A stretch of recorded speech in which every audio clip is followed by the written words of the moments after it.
Alors, on prend grand E dans l'espace des fonctions, petit f, défini sur R plus étoile et à valeur dans R. Donc R plus étoile, c'est 0 plus infini ouvert. Et on prend les fonctions, f0, x donne 1, f1, x donne x, f2, x donne log de x, f3, x donne x log de x. Montrer que f0, f1, f2, f3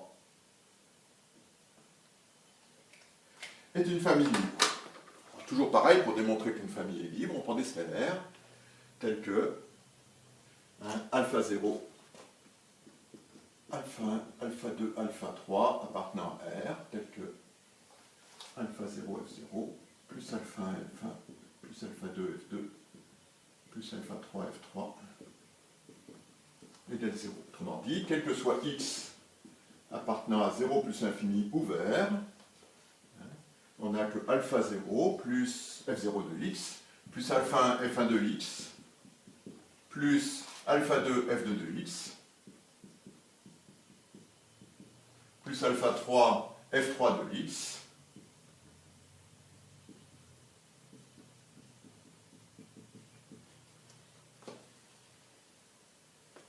bon, si je prends x égale 1,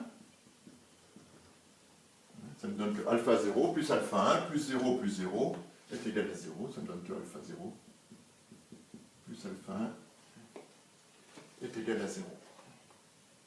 Prenons un x strictement plus grand que 1.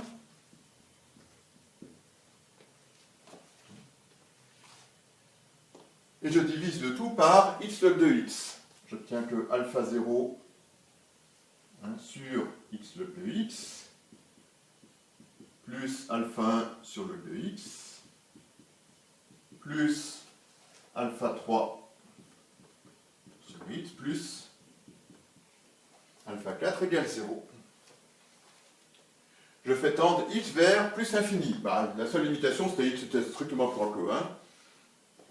Donc, je peux faire tendre x tend vers plus infini. Alors, quand x tend vers plus infini,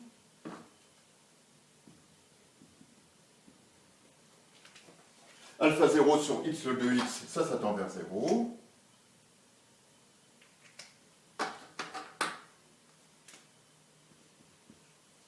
Alpha 1 sur log de x, ça tend vers 0.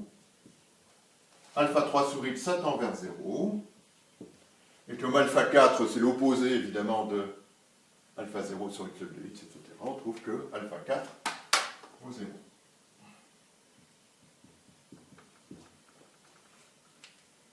Bon. Donc j'en déduis que, pour tout x appartenant à 0 plus infini, alpha 4 vaut 0, donc alpha 3 vaut 0, pardon. Donc qu'est-ce que j'ai fait? C'est alpha 2, et ici c'est alpha 3. Donc alpha 3 vaut 0. Donc pour tout x appartenant à 0 plus infini, j'obtiens que alpha 0 plus alpha 1 x plus alpha 2 log de x est égal à 0. Alors cette fois-ci, je vais diviser par x.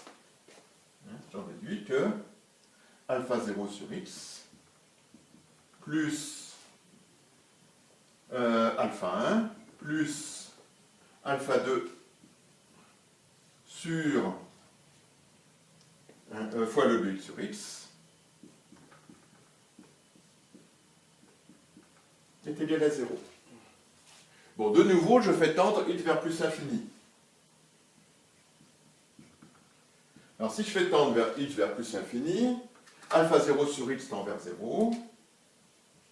Alpha 1, il ne bouge pas. Log de x sur x, ça tend vers 0.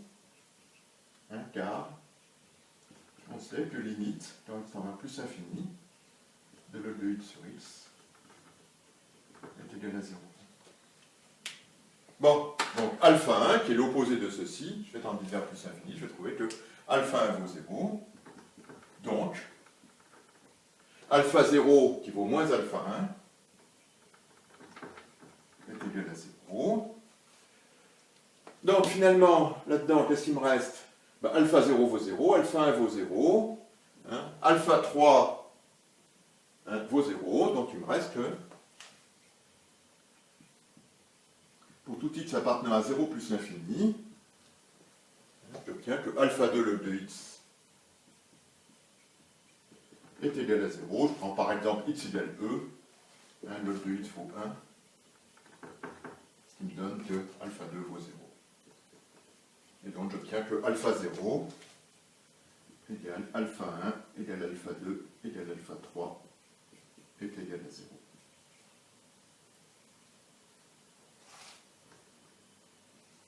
Donc la famille est libre.